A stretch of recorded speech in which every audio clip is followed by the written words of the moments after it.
Hey guys, good morning. It's Chris here back on CC's Aquatic Adventures. And sometimes when you have a fish room or when you have multiple tanks, it comes a time in the hobby where you say, man, I need to take a break.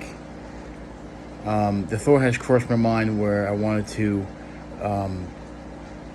sell all my tanks. I'm actually having an offer on the table. If anybody wants to sell them, I would sell them for the right amount of price. And obviously, the fish would have to go to a good home. But the thought crosses your mind every now and then. And I'm at the point where I'm at right now.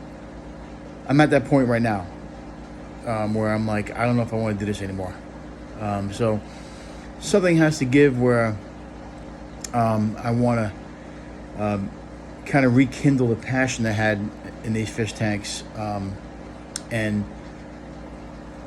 sometimes you have to make some decisions, and I think I'm at the point where I'm going to make decisions. I don't know if I want to downsize. I'm not sure what I want to do yet, but I've kind of lost the passion a little bit. I think that happens to all of us when you have multiple tanks. I've had a lot of issues in this fish room the past couple of weeks. I'll run them down the list for you. I had some parasites in the blue acara tank. I had some disease going on that I couldn't catch in the 40-gallon. I got another problem with disease now. I had some issues with the 175-gallon where one of the fish had cloudy eye. Now we're making a decision on that tank. So in the Jaguar tank, I had some issues with some bullying, and then I had another issue with some bullying in the 55-gallon cichlid tank. So I'm going to get into all that. I'm going to explain to you what we're doing in the fish room, and explain to you what our plans are, and moving forward. And we'll see where we're at when I make these changes. So just stand by real quick. We're going to go through and show you what happened, and let you know what we plan on doing, and hopefully you guys can get some feedback too and let me know what you feel about some of these decisions we're going to make. All right, hold on. So first things first, sorry about the glare. It's kind of sunny out there today, even though it's like 30 degrees out. Let me just close these blinds real quick so you can get a better view and picture of the tank. I'll probably just do both. Hold on one second, guys. Using my blinds. I usually leave these open during the day to get some sunlight in here, so I don't have to worry about putting any lights on. I waste electricity. But anyway, so that's the 20-gallon high. I've had these tanks for about 6 years now. I actually got these tanks as a reptile tank, and I resealed them and made sure they were good for water. And I've had them for 6 years now. They used to house the cribinsis. Now, if you go back a couple videos, I showed you the video we did with Melofix, and unfortunately it didn't work. So I tried it. I threw everything at this fish. I threw, you name the medicine, I did it. And I didn't do it all in a row, but I did it gradually. Water changes, salt, Epsom salt. I mean, Maricin, Canaplex. I've tried IC-X. I tried every single medication, and the fish would not get better. So, unfortunately, I had to euthanize the fish. There was no way for me to let that fish keep suffering and just keep throwing meds at it when it's not working. Obviously, the fish came to a certain point in his life where nothing I did was going to help him. And the fish was about 6 years old. So, cribinsis usually live about 5 years. So, I got a good 5 years out of him, or a good 6 years out of him, but unfortunately he didn't make it. So, so for now, you can see that he was in that 10-gallon there in the bottom. I have that shut off now. It's not shut off, but it's not, the light's not on. I just did a water change, and I'm ready to rehome or to quarantine whatever new fish we're gonna get, if that tank stays. But anyway, that's where we're at as far as that concerned. The cribinsis died. This tank is probably going to stay the same. We're probably going to leave it the way it is. Swordtails, and I got those Von Rio tetras in there, which I do like. I might add some tetras. I'm not really sure what we're doing yet. We'll see what happens with that. 20-gallon long down here. This is just a mixed barb tank. I kind of low on fish in there. I want to add some, but we'll keep that barb only. I plan on adding more barbs, and of course we have the hatchet fish. I may just do a whole tank of hatchet fish, man. There's 6 in there somewhere, but we're thinking about just going all hatchet fish. Possibility. I might do that. So, yeah, so that's what we're going to do. We're going to keep that tank probably the way it is. Maybe add some tetras. If you guys have any idea, any thoughts or any ideas, let me know in the comments, and we'll take it from there. We'll see what happens. But for right now, swordtails and Von Rio tetras. I'm trying to get these guys to breed, so I may just keep the swordtails in there, and hopefully they'll have babies. And this one Corey's in there too, and a clown pleco. But that tank is pretty much fully stocked. I'm not really gonna go crazy in that one. The one on the bottom there has some good tetra, some good barbs in there. But like I said, I want to refill them. So maybe I'll just do all hatchet fish. Anyway, getting to the big tank. It's a big glare in that tank, but the front toasters are doing better, so I'm not really too concerned about them. We're going to do a water change on this Tuesday. Every Tuesday I do water change. This guy here, this Oscar's got something on his lip, and that's from him sifting through the dirt, through the sand. As you can see in this tank, I put a black background on it. I just wanted to get a better look at the fish. I don't like the way the back looks, so I covered all the wires hanging down, and we got some. I still got a little bit of a salt creep in there. I didn't do a good job wiping it down. It's because this used to be a saltwater tank, and with the humidity of the sump down there, usually you know, all the salt that you can see down here, that just keeps going up the tank. So it's not that bad. Throw a little spot there and there, and here and there, somewhere in the front there, but that happens when you have saltwater previously, or any time you have saltwater. That's the only issue with saltwater tanks is that. I'm not really a big fan of that. So that's why I don't keep saltwater tanks. But anyway, getting to the Oscars, we did talk to Cheryl. She's gonna be setting up a 150 this week, so we're probably gonna be moving 2 of those guys. The hope is to get. I wanted to get all 4 of them in a 300 gallon, but I don't think that's gonna be able to work because Cheryl says she's gonna set up a 300 gallon upstairs, and I say you're crazy. There's no way. So we'll skip that, and we're gonna go with probably gonna move 2 here, 2 to Cheryl, and 2 to Vance, because as you can see, they're getting big, and the tank is a little overcrowded. So I'm gonna really focus on restocking this tank with African cichlids. I'm probably gonna get rid of.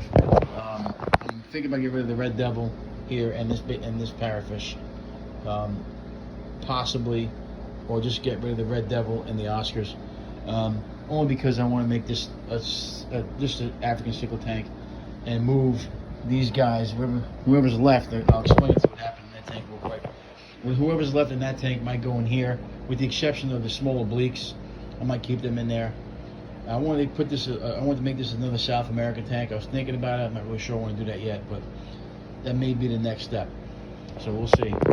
So no change in the angelfish tank. We're just still trying to grow plants in that thing and have some difficulty. But I also don't want to, add a lot of easy green to angelfish because they're kind of sensitive. So I've been kind of keeping it easy in that.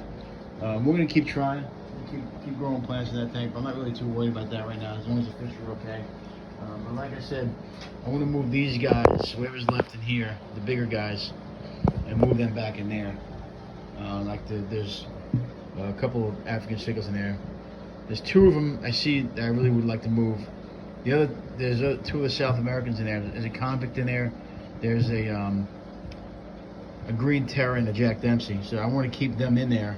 And I'm probably going to move that polar convict into that tank here.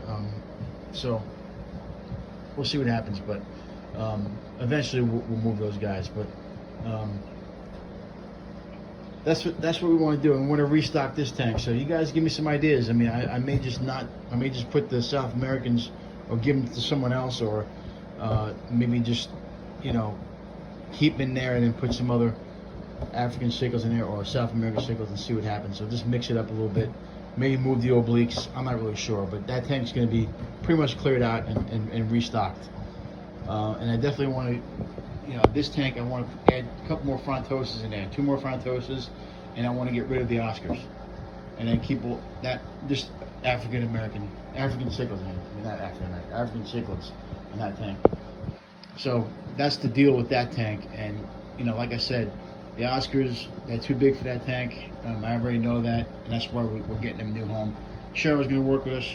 We're going to show a video when we rehome them. After she gets her tank set up, we have to make sure that her tanks are set up first before I do anything. And I'll probably help her out with that, but I want to make sure that her tank's set up. But yeah, this is going to be I want that to be all African cichlids, and obviously the Oscars taken out of there, and the Red Devil. That'll be more of a you know, a tank that's you know, cohesive. I think the Oscars, they look great. Nothing wrong with them. They're healthy as hell. But like I said, it's a lot of work keeping that tank clean. It's an everyday process, and to me, it's becoming tiring. I'm just tired of doing it. So the Oscars will get a new home. Hopefully, we'll see what happens. Anyway, getting back to it now. We also wanted to tell you guys about this tank here, the Jaguar tank. Now the Jaguar tank, I had to separate these guys only because the one got beat up, and I actually lost a fire mouth too. So now the polar convict there is a little bit aggressive, but he wasn't really the problem. The problem is that they keep chasing each other. So I moved one of the Jaguars into this little holding tank here, little quarantine tank. So we're going to keep it in there for now and see what happens. But yeah, this tank is going to, I'm thinking about moving these, once these guys get bigger, move these guys into the 55. That's why I wanted to make it a South American tank. But once these guys get bigger, obviously the Jaguars are going to have to go into the 175 because they're going to get big. But either I might just rehome them, but they'll go into the 55 once I figure out once these guys get a little bigger. I'm moving those guys. But like I said, I don't know what I'm going to do with the 55 and the tanks. I might get rid of some fish. I'm not really sure, but I may just take all these South American ones like the Firemouth and the Jaguars, and I think Jaguars are Central American, but I'll put them in the 55 with the other South American cichlids. I may just keep those obliques in there, or maybe move them to the African cichlid tank. I don't think the African cichlids will pick on them once I get them in there. I think they'll be fine with the frontoses. It's not really too aggressive in that tank. Not as aggressive as Jack Dempsey's. So that's what we're going to do. Like I said, you know, there's a lot of things that's on my mind. I'm thinking about maybe downsizing tanks. I don't know, but you know, sometimes you come a time where you kind of lose interest, and you know, I don't want this to be a job. You know what I mean? It shouldn't be a job to work or to keep these tanks. You know, it should be easy to do. You know, and you know, you got to keep an eye on them. You can't just go in here and think that it's going to be easy. You got to come in here every day and watch your fish, and like I said, I'm thinking about moving these fish out of here and then making this a Carbensis tank. I'm thinking about doing that, or maybe a convict tank, which is a possibility too. I might do that, but you know, we'll see. You know, I'm thinking of moving this polar parrot right now because he's being a little aggressive. I think it's his tank, so I'm gonna have to move him to the other tank. My problem with that, I have to keep an eye on him because I'm afraid he's gonna be beat up in that tank. But you know, we'll see what happens. Maybe I'm not sure if it's a male or female, but I'll put him in there with the convict and see maybe if they'll breed. If they breed, then I'll have to make some more changes. But yeah, so just to recap, You know, really the biggest thing is, that happened was the crebensis dying, and like I said, I threw all kinds of medication at it, and it didn't work. The 175, the Oscars are moving out of there. This 55, I'm still kind of undecided, but I'm probably going to make that 175 an all African cichlid tank, and we can move that big hap and whatever. The Demasani's in there, we can move him too. And the obliques are probably going to stay in there. Or actually, I'll move the obliques to the 175. They're not that big, but I don't think anyone can eat them. The Oscars will eat them. But once I move the Oscars out, we should be okay. So, and then I'll probably make this into a South American tank and then keep it South American once these guys get bigger. And then, like I said, this tank, I'm probably going to make this into a crebensis tank. I want to do a breeding tank of crebensis. That's what my goal is on this tank. And last but not least, this is the 40-gallon high. I did notice when I had a couple of red-eye touches a while ago, they had gotten some mouth fungus, and I said to myself, what the hell is that? And I didn't treat it because I thought maybe it was just because of where the fish were from. And then I realized that other red-eye tetra in there has mouth fungus too. If you look closer, you can see it. So, like I said, I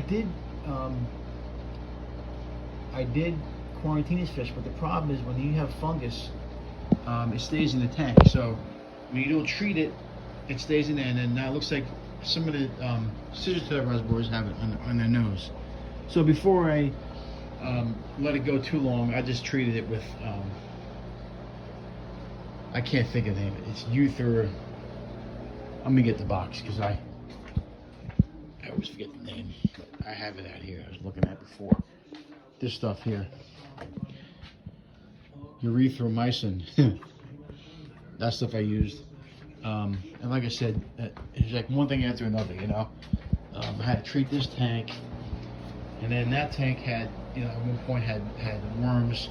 I've been doing water changes tank like once every couple of days. Drive me nuts. But anyway, that's where we're at. That's what we do.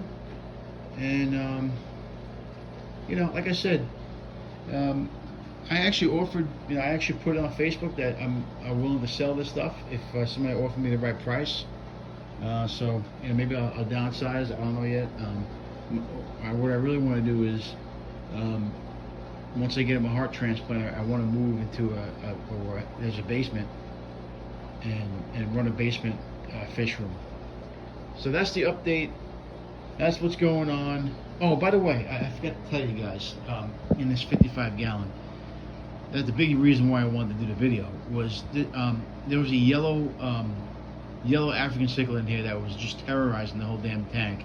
I wasn't really paying attention to this tank, but he killed 2 fish. Okay, 2 African. That's why the tank looks bare. There's 3 missing fish out of here. So we actually rehomed that fish to Cheryl. She has that fish in a 150-gallon. He was bad, and I had to get him out of there. So we moved him. That's the reason why the tank looks so bare. And that prompted me to make a decision on moving these fish into the 175 and get the Oscars into a bigger home. So I forgot to mention one of the biggest reasons why I did the video. So you can see there's a bunch of aggression going on because I just, when you have African cichlids, you need them to be in a big group, or else they're going to do this, as you can see. So we're going to add the polar convict to this tank. Actually, I'm going to do it right now because he's just terrorizing that tank in there. And we'll see how it goes. And if there's aggression, I would get that. That's the reason why I keep that tank open. But I noticed a big change in the Jaguars. They're not as aggressive, or they're not as happy as they were. So we're going to move them out of there today. And like I said, once these tanks open up, we'll continue to do the videos. We'll continue to do the movement. But the fish room is going to be in progress. As far as me in the hobby, we'll see what happens. If I get any offers for these tanks, or if I decide to move, or whatever I decide to do. I'm sure there'll always be a fish tank in my life. Just not sure if there'll be 22. Don't know yet. Anyway, that's the update for today, guys. I appreciate you watching the videos. Any comments, comment down below. If you like the video, like the video. If you know anybody who wants to subscribe, subscribe. And you know the deal. And as we said, just like we're doing with the Oscars, if you can't own them, rehome them. Now, when I say you can't own them, it doesn't necessarily mean that you don't have the knowledge or the capability of doing it. It's just what's better for the fish, pretty much. All right? Have a good day, guys.